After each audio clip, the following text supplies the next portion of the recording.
So you can't tell us at all, and I assume you can't, Mr. O'Vardy, and I don't want to put words in your mouth, because apparently I don't think you were at any of these then, but I've just got to ask, and you weren't at any of them either, Miss Michael.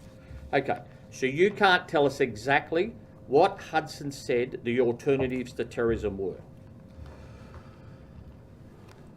I don't know how many briefings you've had from the police on terrorism, but I'm assuming this is probably the only one, and I hope this is the only one. Serious terrorism stuff. I'd imagine this stuff would be sticking in my mind because of the serious nature of it. No notes are kept.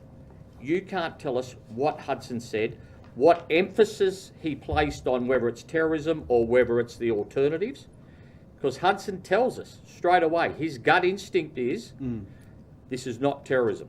And did you tell the Premier that? Yes, I did. When? At the first available opportunity.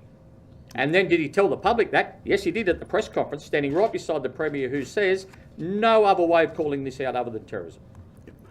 Is there a question there? Yeah, there is. Sorry, what was the question? What was the discussion inside the Premier's office in relation to that?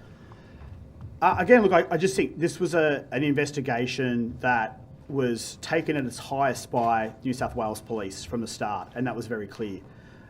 You asked, I think on the way through there, Mr. Chair, about Mr. Hudson and alternative lines of inquiry. Yep. That obviously became apparent as we got further briefings that there were particular other lines of inquiry. Okay, I'll stop you there. What were they? Well, this is where I look at...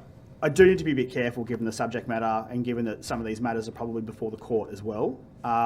But there was clearly... Other alternatives are not before the court, Mr. Cullen. Don't hide behind that. Sure. Well, look, put it this way... and the court is not going to be persuaded by what you and I say here. I'm just trying to be a bit delicate, just given the complexities here and the nature of this investigation.